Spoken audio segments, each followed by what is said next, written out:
That is very important. Yeah, that has less padding. A copy of the weightless. It's just, for those who aren't familiar with the front container, It does smooth out the rough stuff. that's So what I was talking about. So first of all, when you clip in, make sure this. What's the flight deck like? How with your instruments? We should try and show you in there.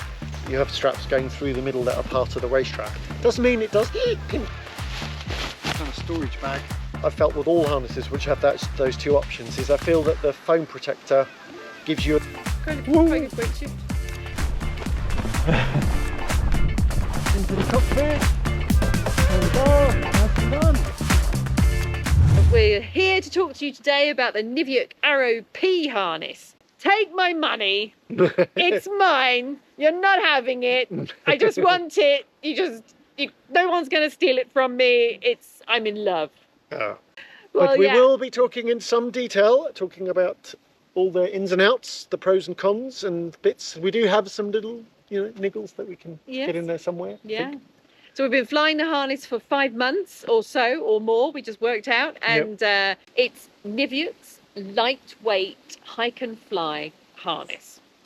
They have one that's even lighter, a bit more extreme, which we'll talk about as well, and that's the Arrow P Race. So the Arrow P is their ultralight pod harness, and it is ultralight. So it's not. Medium size, 1.67 kilos. Yes, 1.69, I think. 1.69. Round about there. That's including everything. That's with the foam protector, which we have here. If you put watching the fly on the screen, as long as it doesn't go in front of the lens like that. Get off. You pick it up, and obviously straight away you can feel it's lightweight, easy to sort of just handle and move around. But yeah, the materials and the quality of it is really nice. But I do want to emphasise that it's an ultralight product, and so it's definitely more fragile than a standard weight harness. For example, the Arrow in their range, which weighs roughly 4 kilos, a bit over 4 kilos. I mean, it's clearly a much more robust harness and product. But of course, to get an ultralight product that this weighs less than 1.7 kilos, you've got to cut the weight somewhere. Otherwise, everything would weigh like that. So when you're looking at these, just do be realistic about how strong and durable these things are. But I think for ultralight products, they're really, really good. And we have been using this harness. In fact, Nancy and I, because we both fit the same size, I'm kind of a little bit between the medium and the large. Yeah. But we've ended up flying both the medium. Yes. And we've flown it for hours and hours and hours in Colombia, and hours and hours and hours and hours. And then loads back in the UK again, haven't we? Yeah. And I think it's holding up very well. There isn't really very much sort of marks, wear or anything like that. I'm not really seeing that on the harness. I mean, No. we look after our kit, but it's still... That is very important. Yeah. You can see, and have we shown in detail, the pack size is really impressive. I think it's even slightly more compact than the advanced weightless. It is just slightly lighter than the advanced weightless. You definitely see a similarity between the two harnesses. There's no doubt about it. Some similar features that the Arrow P has to the weightless, and I think as well there's quite a similarity in how they feel and how they fly. The inflatable protector deflated. Let's just show. So here's with an advanced theta, just 25. So this is an ultralight wing. It does pack down pretty compact.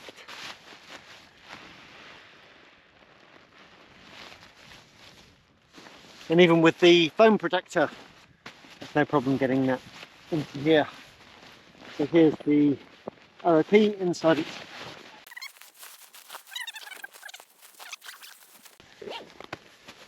See that's going into there.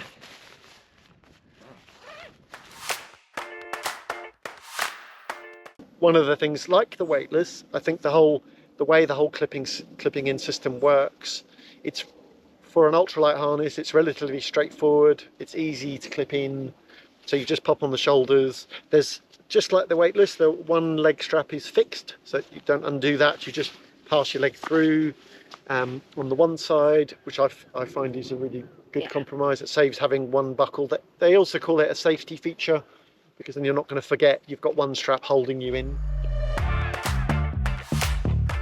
So first of all, when you clip in, make sure the straps are not twisted. Then put your foot through, like so. Then right shoulder strap. So left shoulder strap. There we go. Next is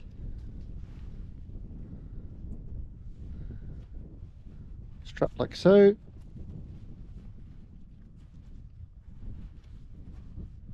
And then the bungee needs to go that side.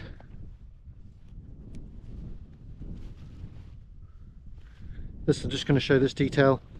That's for adjusting. Oh, that's if you want to clip on to adjust it. So if you want to adjust that, that's if you want to adjust the waist strap. And you can use this ball if you want to make it shorter.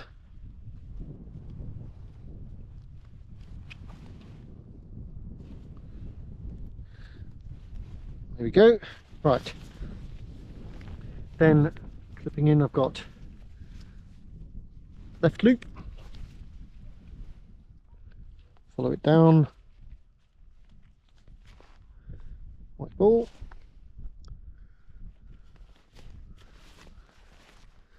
Next, red loop. So follow down, red ball.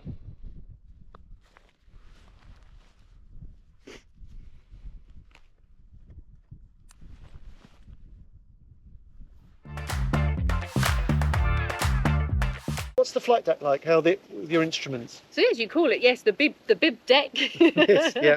Yeah, Kangaroo pouch. Kangaroo pouch, yeah. I mean, I really quite like it. I think it's one of those things.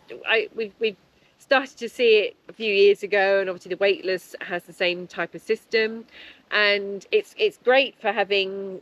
So you've got the zipped part at the top. Mm-hmm. Great place for where I tend to put my phone, mm-hmm. and very importantly, in-flight snacks. That's the location for those for me. And then yeah, the deck sits really nicely. I'm still using the Cortel extension panel, and I use that with my instruments just because we're swapping stuff, things quite so often. So yes, it's quite nice to be able to just have that, and then I place that onto the deck, and it sits really well. Actually, it's I think straight away I noticed how I can just see my instruments, and it's at the right angle, and that's all really good. So yeah, so in brief, the flight deck works very well. Sits nicely. When you stand up, the instruments are clear of the waist strap, so they don't get trapped behind the waist strap. Some of you will know what we're talking about. Where you have your instruments and they stick into you, but they don't. They sit in front. And when you take off, as you sit back, they pull back, don't they? And they sit quite nicely. Yes. And in a really good position. Yeah. So as you say, so really good. I don't even notice I've got it on. Yeah, certainly, like you say, the instruments are not something I'm sort of thinking, I've got to worry about those. So it's a non-event. I am not worrying about my flight deck. And the rest of the harness, I just really don't know I'm wearing it. That's the beauty of having ultralight harnesses. You're on the ground and you really don't know you're wearing them. So it's also because the harnesses, that like most harnesses these days, got the get-up system, so you don't have straps going across your legs. You have straps going through the middle that are part of the waist strap. Doesn't mean it does pinch a little bit, and the straps are thinner, so you do definitely notice some pinching. So if you're super sensitive down in that area, then you might find that that might be an issue for you. Having said that, always remember that if you adopt a good position, more upright, then you shouldn't have the straps really pinching in. It's a harness you can really ground handle and play around in. yes. Which isn't the case for all the No, I agree. Yeah, some ultralight harnesses you really do find, that's uncomfortable, and but for a male or a woman, yes, it's. I've not had any discomfort ground handling at all. It's a harness that, despite it being an ultralight pod, I find I don't need a bungee to get in and out. I've never had a problem getting in and out of the harness, not once. It's always been easy to get in and out. There's some much heavier harnesses that I've had much more of a problem. It felt like a bungee or something was needed, really, and I don't need it. However, NIVIUK do provide, the harness does come with a bungee loop on it, which the idea is you put the loop around your leg. Now I must be honest, I tried using this, maybe it's me, and it didn't really work that well for me. What I found was, one, it did help a bit with getting in to the harness and getting into the pod, but then I found it was interfering with me trying to use the speed system and things. Has anyone else had that? Is it just me?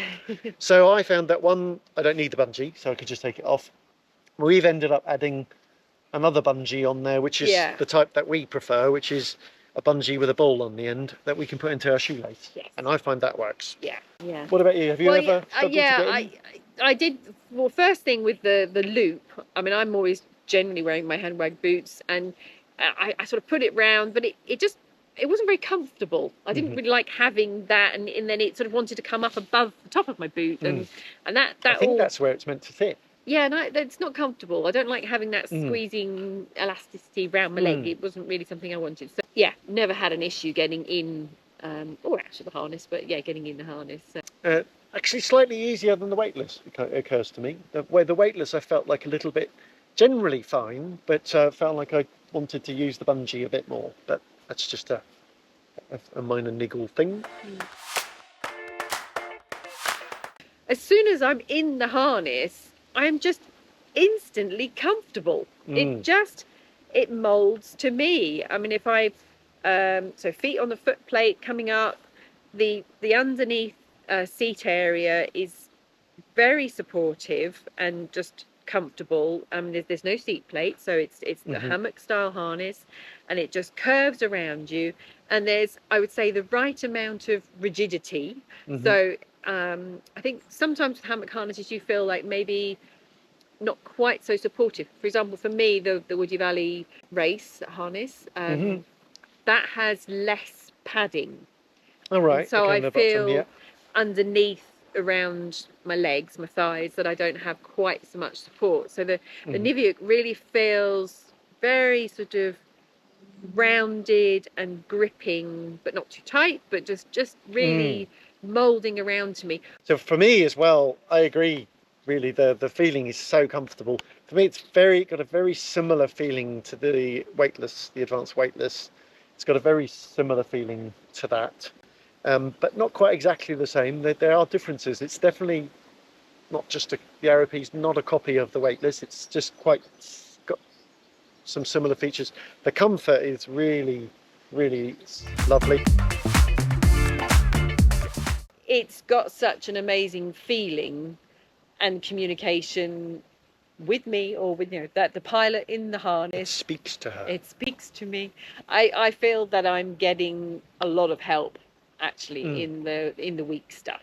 So sniffing out my line, which I love doing. It's one of my favourite things, just sniffing out the lines and trying to find the nice lines of lift to follow. And the Aerope allows you just to sort of float along and feel it, and a bit more right, a bit more left. So I think it really helps in the weak stuff just to really feel what's going on.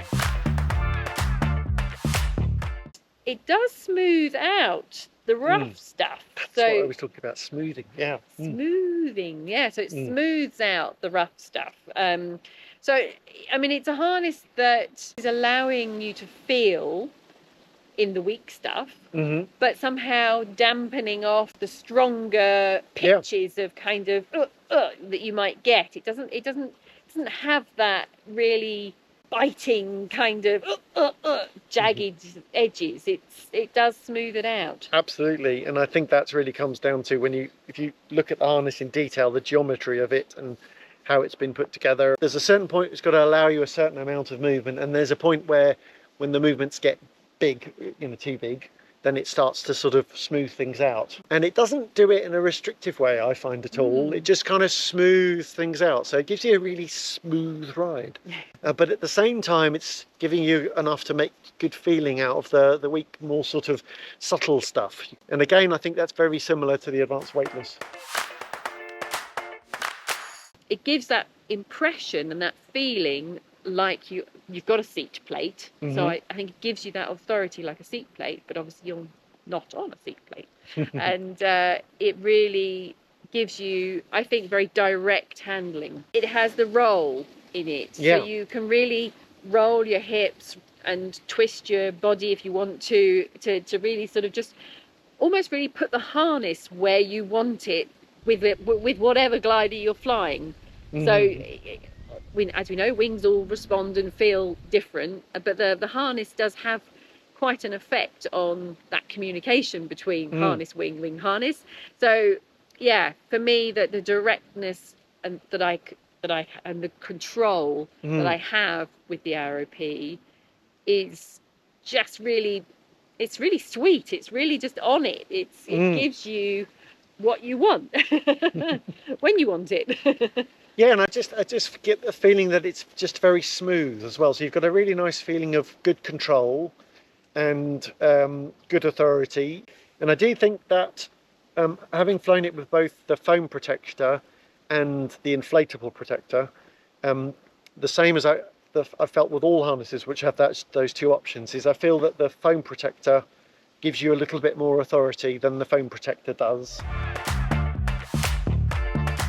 If I compare it to the Super Strike 2, that has a very reassuring feeling. It's a little bit, you've got more of an upright sitting position, and it's, I think, a little bit more stable. And it's, I think that has, because the position of the Aero P, like the weightless, and is a reasonably laid back position, isn't it? Yeah. You're more laid back. Whereas, say with the Strike 2, that's kind of more of an upright position.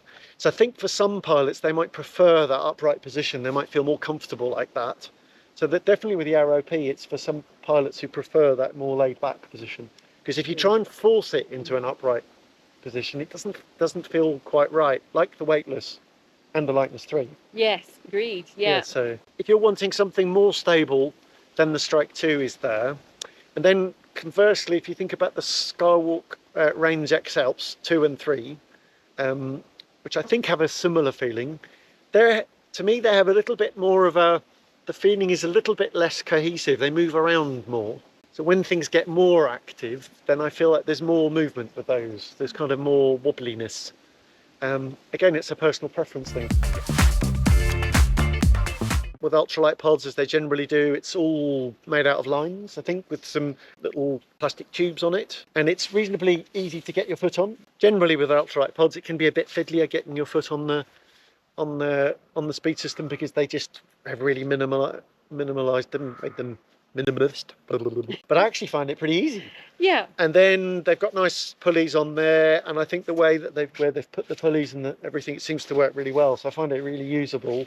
And on the light side, Oh yes, I was going to say light and smooth. I think sometimes I'm a little bit hit and miss. I think when I'm trying to put the speed bar on, maybe sides of the boots does maybe sometimes not help. yeah, I think the boots do make it a little bit. Yeah, I think sometimes what I find just I sort of hook my boot on, but then it kind of slides off. So it's that I haven't quite got my foot properly hooked on enough. Yeah, and it's a technique. So, but some other speed systems, in fact, actually because I have been flying recently the Woody Valley race, and I found actually that was just slightly easier to use with my boots. So however that's slightly set up. Well, inside, that's got bits of webbing. It's a little bit more of a webbing speed system. Yeah. They've decided to make that part rather, they've decided to add a bit more to it to make it easier to use and not quite saving quite as much weight. So that was very direct. I could definitely put the boot on. I have found on the race the speed system a little easier to get on. But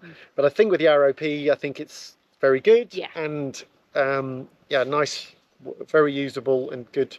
Other key points is that with some harnesses, when you push the bar, you might have noticed it really changes your angle of dangle. So you push the bar and you either go really feet down or feet up, and it keeps its angle really well. Yeah. It's kind of, the key thing is you don't notice anything. Yes. Because it keeps its angle really nicely. The pod stays really stable as well. Sometimes you have a thing where they start to wobble around. It fills up really quick. It takes its shape on really well, much better than quite a few other harnesses and even heavier and competition ones, and sits really nicely. So nicely designed. I mean, perhaps they're the really light materials make it a bit easier to actually inflate the tail, but very good. But it and when the tail is inflated, it looks really good. The harness, It's a good looking harness. It's a sexy looking thing. It's one sexy beastie. For doing spirals and wing overs and all these maneuvers, I found it fantastic. And even doing the stalls and spins, because of its stability, it's been really nice. If you're doing lots of high G maneuvers, it is possible to cause extra stress to these ultralight products, so that's something to bear in mind. Very easy to find and grab and release and everything. So it's a very nice system for that. Yeah, that's side under the back. It is a very slimline handle that sits very close to the harness, and I know some pilots kind of have a thing about that. But I find it absolutely fine to grab on and to pull out. It is made for right hand deployment, and you do, as generally with these things, need to deploy it in the correct way. If you pull it upwards and in completely the wrong direction, or your left hand, then it's going to be difficult or not possible to deploy as you'd expect. There's the option to add a second reserve by basically adding a front container on here. And I've done that as an example here with in this case, no pun intended, with the NIVIUK case P, which is quite new, and you can attach it onto here. NIVIUK mentioned this as an add-on, an extra thing, and I'm going to show, so they show how to fit it in one way. I've worked out a way to fit it slightly differently, so I'm going to show you that. The idea of this is because the Arrow just has the provision for one reserve, and that's if you're somebody who wants to fly with two reserves for whatever reason. For those who aren't familiar with a front container, this is a light, this is the P series, case P. P in NIVIUK's range is there, like the Arrow. P is the plume, it's the ultralight, so it's meant to be for ultralight reserves. So this is not going to fit a standard or bigger or bulkier reserve. And in here, what I've got in here is the equivalent of a standard ultralight reserve nowadays. It's going to be about a kilo, around about a kilo in there. And then with this kind of reserve system, it comes with this container, it comes with the bridles and the actual connection system all integrated into it, so it's all in one system. And this is the kind of system that you can use for this. There's no provision to run a bridle up the side or something like that to the shoulder strap. So this is the kind of system that you want. So let's just show the detail that. So the white and black bits here are the actual reserve bridles, and they go up to the connection. And then if we go back down, these are the connections that just hold the container in place when you're launching and flying. And as usual with these systems, they have some adjustment so that you can adjust where it sits. The way that NIVIUK suggests of doing this involves, they say, take off the chest deck, the flight deck that goes on your chest, and just have the reserve, and then use, which of course you can just use then the Velcro patch on the top to put your instruments. I'm going to try it with keeping both, so I keep the chest deck and also the flight deck there. I'm going to try it out and see how that works. I haven't tried it yet, so let's see how that goes. You can see how that's sitting on me there. Okay, now I'm going to launch. Okay, so launching. I'm just going to quickly get into the speed bag. You can see how that's sitting, and then I'm going to land. You can see how that works, just sat in front of me. It does actually sit in front of the flight deck once you're in the air. I'll try again with an instrument, with instruments another time. I think that works, and you can see how it wasn't a problem for takeoff and landing, and particularly with these ultralight pods that have this flight deck that's up on the chest. There's no cockpit, there's no sort of bulky cockpit down here, so it actually works particularly well having the extra reserve there, I think. Okay, running through into the cockpit. There we go, nicely done. NIVIUK have got an extra kind of add-on PDF that shows how a suggestion of a way to connect the front container like this, and like they say, it's like it doesn't look perfect, but it's a way to get a second reserve. And if I'm correct, the way that they have this connected is that the riser is here, you've got the keeper bit here, the hypalon there that holds that in place, and the gate closing there, and they have the reserve connected at the bottom here, like so. And then the idea would be, if you throw your reserve, then you can see the reserve, its bridle is going to come up like so. And this is something I'm going to show you if I've worked out a different method of doing this. And then the reserve would come up and pull up and pull everything out of the way, and you would end up hanging like so. But what I'm going to show you is, I've worked out a slightly different way to do this. So if you taking the reserve container off, but what I've worked out is I prefer the idea of these being on the top, and if you throw the reserve bridles, I'd like them to be on the top, so that the reserve doesn't go across that gate, especially since this gate is on these ultralight carabiners is just a pin, so it's not super strong. And this is a bit fiddly, what I'm going to show. So you do this, pull that out of the way, take the riser off, you get the riser connection, and I'm going to want it to be like this on here, so I rotate it round to there, like so. Then I put the riser back on, and by the way, while you're doing this, you have to make sure that the shoulder strap there stays above the hypalon material keeper. Now you have to shove that back out of the way, and then shuffle this on. It's a tight fit. Then you close that keeper. This is how you close these keepers, and then slide that back down. The way I've attached it, this is my idea. So the main riser's here, and I've purposefully put the attachment to go up and around on the outside, and I'll show you why in a moment. And on the left I've done the same. Now I've connected that the same way, so the bridle is going, the attachment is connecting to the outside. And the reason for that is, when you throw your reserve, what's going to happen is it's going to go, you're going to end up hanging from the reserve like that. And so with that being on there on the outside, it could be that you could have them on the inside as well, but that seems to sit best to me from what I've tried.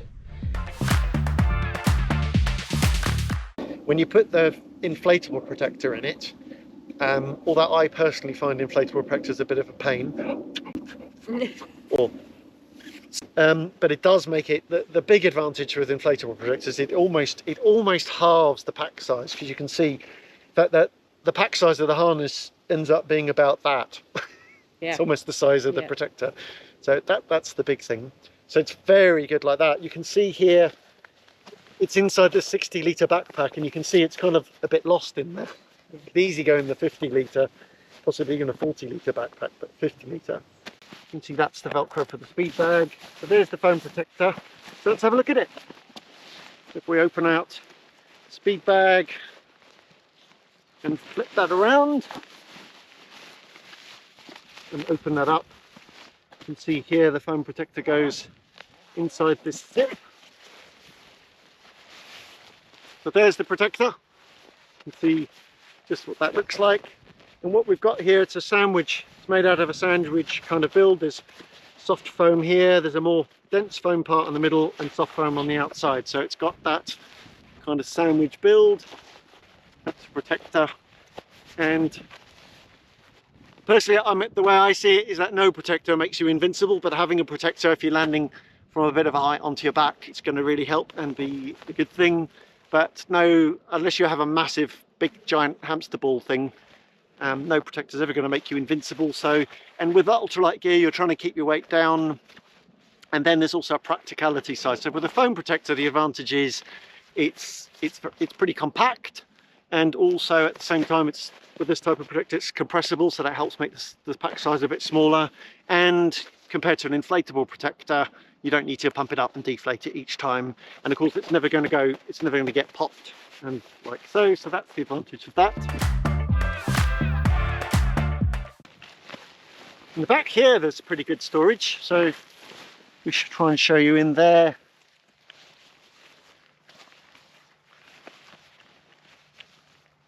So in the back there, you've got that storage pocket. I'll try and show you. It sort of goes right down to here. just above where, that's where the protector is and the reserve. So that's the reserve in there. That's where the reserve is. So the protector goes in there, and then inside here, that's if you want to put your drink system, it goes into there. And as you can see, that's where the tube is that we've got for our drink system that we're using. This kind of hammock style system, actually this pocket actually adds to the support you have under your legs. So I find it quite a good idea if you've got all your soft bits, that's here in a container, it's a riser bag, some other bits. And you can actually fill that up with soft stuff, and then it adds to your protection. But this, as you can see, the pocket under here is pretty generous size. So there's good storage under there. The nose cone has a pocket in it. The first harness I saw with that, it was the Air Design, the sock, which also made in conjunction with Little Cloud. So here you've got a pocket. You've got a pocket there, which is actually, when you think about that, it's a good size. I mean, that also, you don't want to put heavy stuff in there, because obviously too much heavy stuff, not really, because that's obviously going to weigh down the nose of the thing. But again, you could put more soft stuff. Maybe that's where you'd put your concertina bag and other soft stuff in there. See, on the right hand side, there isn't another side pocket there. And on the left hand side, you can see, again, we haven't added a side pocket, just these side pockets here, which are just elasticated sort of neoprene type fabric, kind of lycra, that's what I mean, not neoprene, they're lycra kind of fabric, like that. And there's one on each side, so there's one on the left side as well, the same. The race version is there if you just want to nudge it that bit further, but a bit more extreme, and accept that you are getting a harness that's less durable, etc. And in fact, you do actually have to sign a declaration that you are willing to accept terms and conditions when you buy that harness. So just bear that in mind. So I think this is for the everyday market, but the race version is just there for those requiring those extra elements. If you've got any doubt whatsoever, get the Aero P. And also, even that is an ultralight product, so just bear that in mind. But the race, Nancy says, it's extreme. It's aimed at kind of serious racing, hike and fly racing athletes who are needing to shave off a few 100 grams because they are running with their kit, and they are prepared to accept the compromise. The kit is, it's got less features. The speed bag's not removable. It's made out of lighter materials that's more easily damaged and going to last less time. And so yeah, it's very much aimed at that. I think the Aero P is perfect for new students, and I think for really harsh environments and abusing and dragging around on the takeoff a lot. And I think pilots are really like heavy-handed. So if you're a pilot that's considering something like the Advanced Weightless, the Woody Valley Race, these are the sort of the comparative pod harnesses. For me, the Aero P, it's going to be for somebody who wants to have a really nice handling little sports car kind of harness. I'm going to talk in general terms. It's for pilots who've already been flying pod harnesses. They're looking to now go to a harness they're wanting to get the weight and pack size down, and they're accepting that compromise of it being lighter weight and less durable, and having a smaller protector than the heavier weight harnesses do, and other things like that.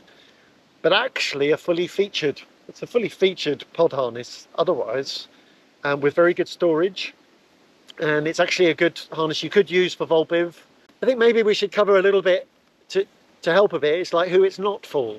So first of all, we don't recommend pod harnesses for anybody, any new pilots or pilots out of school, just because the extra complication of getting in and out of the speed bag and the position, are generally the gains you get are not worth it, and you're better off to go with a standard open harness. Agreed. And I'd also say that for all new pilots, it's not a good idea for most pilots to go for ultralight gear. If you'd like our help and advice to really make sure if it is the right one for you. Take a look at our match service, and we hope to see you again soon. Very good. Until the next time. See you. Bye. It's mine. Come back. La la la. La la la. La la la la la la la la la la la la la la la la la la la la.